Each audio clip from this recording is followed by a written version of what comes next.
Okay, can everybody see now the screen? Please let me know so that I can continue.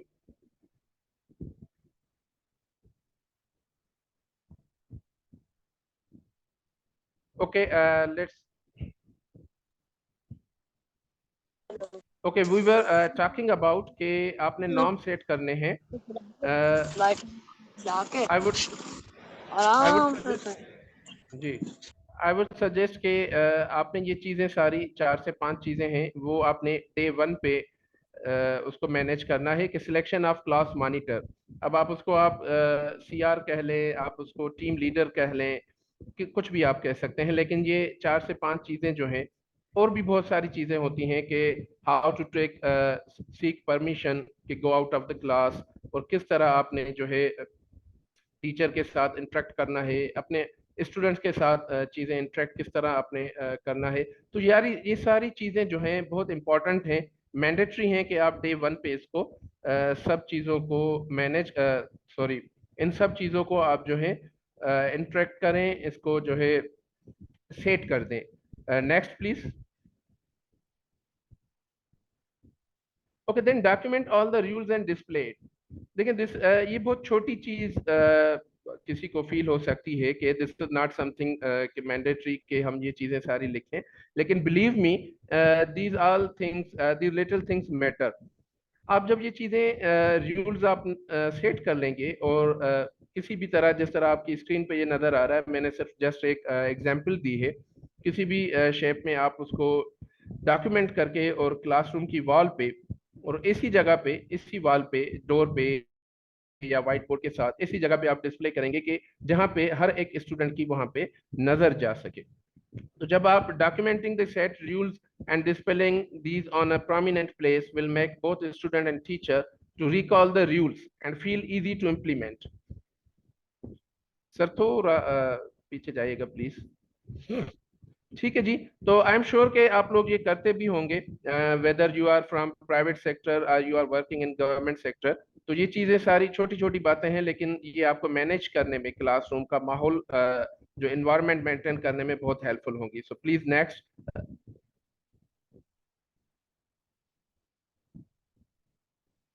Okay, now let me know कि if you have any queries, you can ask, you can send a message, ताकि मैं चाहूँगा एक दफ़ा फिर के interactive हो, ताकि मुझे भी पता चले कि आप लोग ये चीज़ें समझ पा रहे हैं, या कोई भी क्वेरी हो तो आप बीच में से पूछ सकते हैं, मैसेज कर सकते हैं, या हैंड रेस कर सकते हैं. सो आई विल कंटिन्यू कि third one is be a role model. Now it's common saying कि action speak louder than words. So as a teacher it's more important and more word taking कि हम जो है कोई भी चीज़ अपने ज़बान से बताने से पहले अगर वही चीज़ हम खुद पे इम्प्लीमेंट करके शो कर देते हैं, तो it will speak louder, it will put larger impact than your words. ठीक है. और वैसे भी दूसरी चीज़ जो कहते हैं कि चैरिटी बिगेन्स एट होम. तो जो जो चीज़ हम अपने स्टूडेंट को सिखाना चाह रहे हैं, बिहेवियर में, एटीट्यूड में, और जितनी भी मैनर्स हैं, वो चीज़ें हम अगर सिखाना चाहते हैं, तो सबसे पहले we have to adopt, we have to present ourselves as role model. This is very worth taking and important for a teacher uh, in particular. Her profession में होता है, लेकिन टीचर के लिए ये बहुत ज़्यादा ज़रूरी है, क्योंकि हम स्टूडेंट को सिखाने जा रहे होते हैं, ये सारी चीज़ें एक जनरेशन तैयार करने जा रहे होते हैं. तो किन चीज़ों में हमें एज टीचर रोल मॉडल होना चाहिए? सबसे पहले डिसिप्लिन, क्योंकि क्लासरूम मैनेजमेंट के लिए डिसिप्लिन इज वेरी मैंडेटरी. अगर हम में खुद डिसिप्लिन नहीं है, एज टीचर में डिसिप्लिन नहीं हूँ, अनऑर्गेनाइज्ड हूँ, मेरा बिहेवियर, मेरा एटीट्यूड डिसिप्लिन नहीं है, तो how could it be possible कि मैं अपने स्टूडेंट्स को डिसिप्लिन सिखा सकूं? दूसरा ये 4-5 चीजें मैं आपको बता देता हूँ, फिर उस पर डिस्कस करते हैं. Responsibility, respect, punctuality, commitment, politeness, honesty, cleanliness and so on. और भी बहुत सी चीजें हो सकती हैं जो आप सिखाना चाहते हैं या चाहती हैं. तो you have to present yourself as role model. Integrity इसे हम कहते हैं कि आप में इतनी इंटीग्रिटी होनी चाहिए. अगर डिसिप्लिन सिखाना है स्टूडेंट को, तो आप में डिसिप्लिन पहले होना चाहिए. अगर रेस्पॉन्सिबिलिटी आप दिखाना चाहते हैं स्टूडेंट को कि my student must be responsible in every aspect, कि वो अपनी असाइनमेंट्स काम टाइम पे करें, अपना होमवर्क टाइम पे करें, टेस्ट जो हम देते हैं वो प्रॉपरली याद करें, जो हम लेक्चर देते हैं वो प्रॉपरली सुने, डिसिप्लिन हो, रेस्पॉन्सिबल हो, तो हमें सबसे पहले डिसिप्लिन होना चाहिए, हमें रेस्पॉन्सिबिलिटी शो करनी पड़ेगी।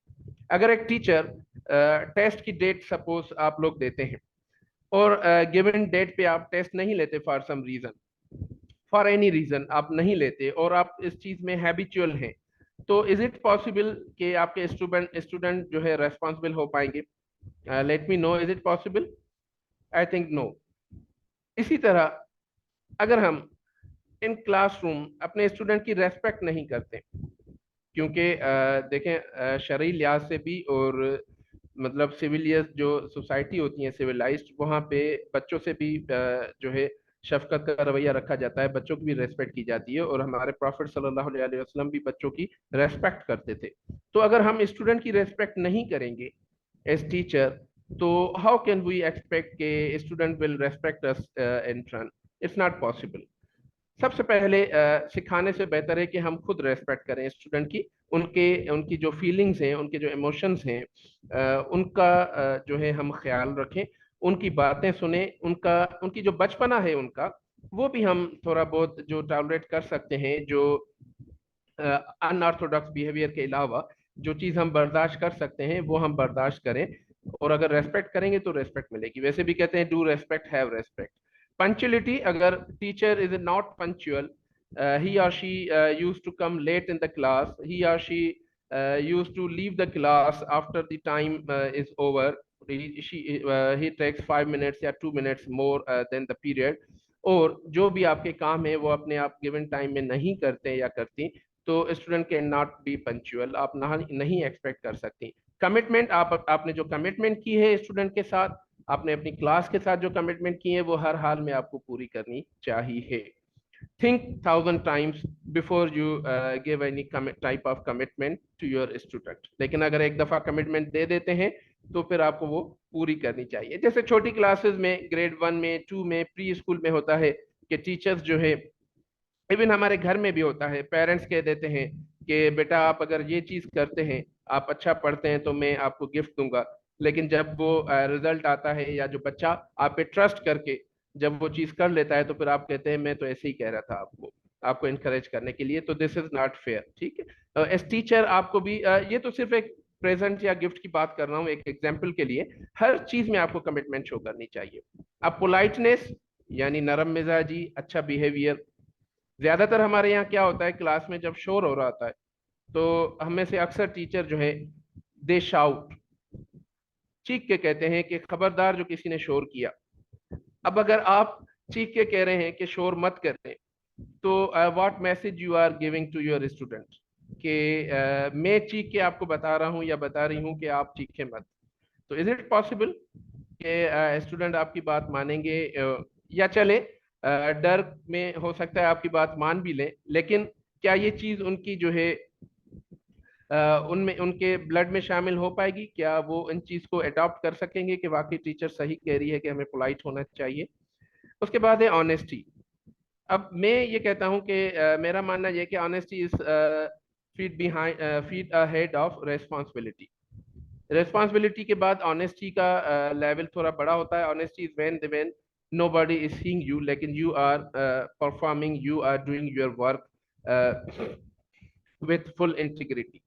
तो you have to be honest, यानी आप झूठ मत बोलें बच्चों से, आप बहाने मत करें, आप कोई ऐसी बात मत करें जो आप खुद नहीं जानती, ऐसी कोई बात आप बच्चों से शेयर मत करें जिसमें यू आर नॉट श्योर कि आप ये सही बता रही हैं या गलत बता रहे हैं। तो ये सारी चीज़ें ऑनेस्टी में आती हैं। उसके बाद क्लीनलीनेस, सफाई अगर आपको रखवानी है क्लास में, आप चाहते हैं कि बच्चे साफ हो, नीट एंड क्लीन हो, आपका क्लासरूम नीट एंड क्लीन हो, तो you have to present as yourself neat and clean. आपकी जो बिलोंगिंग्स हैं, जो मेल टीचर्स हैं या फीमेल हैं, आपकी जो भी पर्सनल बिलोंगिंग्स हैं, आपके बुक्स हैं, मोबाइल फोन्स हैं, आपका वॉलेट है, आपका बैग है, जो कुछ भी आप क्लासरूम में लेके आते हैं, जो आप डिस्प्ले करते हैं, प्रेजेंट करते हैं, they should be very neat and clean. Then student will learn themselves के they have to be neat and clean. तो रोल मॉडल बनने के लिए आपको ये 6 से 7 चीजें जो हैं, इन सब में आपको इंटीग्रिटी शो करनी चाहिए। आई एम 100% श्योर कि you will create an environment in classroom that you will not have to bother कि हम बच्चों को किस तरह सिखाएं। वो डिसिप्लिन नहीं है, वो रेस्पेक्ट नहीं करते, वो इररेस्पॉन्सिबल हैं, वो पंक्चुअल नहीं है, कमिटमेंट पूरी नहीं करते, सारा दिन चीखते रहते हैं, ऑनेस्ट नहीं है, झूठ बोलते हैं, सफाई नहीं रखते। बिलीव मी, ये सारी चीजें जब आप लोग करेंगे, हम खुद इस क्लास में हम करेंगे, तो result will be very amazing. So I hope कि आप लोगों ने इन चीजों को सारा कर लिया होगा। So now let's come to number 4 कि set defined targets and goals at your own end. यानी एक शायद मैंने जो अपने 4 से 5 सालों के जो काम में कर रहा हूँ एजुकेशन पे, उसमें मैंने एक चीज़ देखी है, और अदर देन टीचिंग एजुकेशन भी, जो मैंने 15 साल का मेरा जो प्रोफेशनल कैरियर रहा है इस मेडिकल प्रोफेशन भी, हमने एक चीज़ मैंने नोट की है कि हम अपने लिए टारगेट्स नहीं सेट करते। यानी हमें ये तो पता होता है कि स्टूडेंट को हमने क्या पढ़ाना है, लेकिन हम अपने लिए टारगेट सेट नहीं करते। Practice yourself and get habitual of setting your own short, mid and long term targets. These are very necessary. Draw a clear picture in your mind for your goals to be achieved in this class. अब classroom के लिए आपने norm set कर लिए, आपने role model अपने आप को एज रोल मॉडल प्रेजेंट करना भी शुरू कर दिया है। अब आपको क्या करना है, आपने टारगेट्स बनाने हैं। अब targets should be smart, SMART, smart. Can anybody tell, यहाँ पे लिखे हुए भी हैं वेरी सर आपकी बात काट रहा हूँ, ये 1 मिनट के बाद ना सेशन एंड हो जाएगा ये, क्योंकि फ्री वर्जन में 40 मिनट होता है, तो कुछ लोगों ने पहले स्टार्ट कर लिया था, तो दोबारा से ये एक लिंक ग्रुप में मैं शेयर कर दूंगा, तो दोबारा से लोग ज्वाइन कर लेंगे। आखिरी मिनट है, इसके बाद ये एंड हो जाएगा। अच्छा, फिर आप दोबारा स्टार्ट करेंगे? दोबारा से, क्योंकि ये 40 मिनट का वर्जन ये है। अच्छा, चले, कोई बात नहीं, बंद होगा तो फिर मैं दोबारा कर दूंगा स्टार्ट। जी, can anybody tell your message के what do we mean by smart? Target जो हम सेट करते हैं उनको हम स्मार्ट कहते हैं, या आपके टारगेट स्मार्ट होने चाहिए क्लासरूम मैनेजमेंट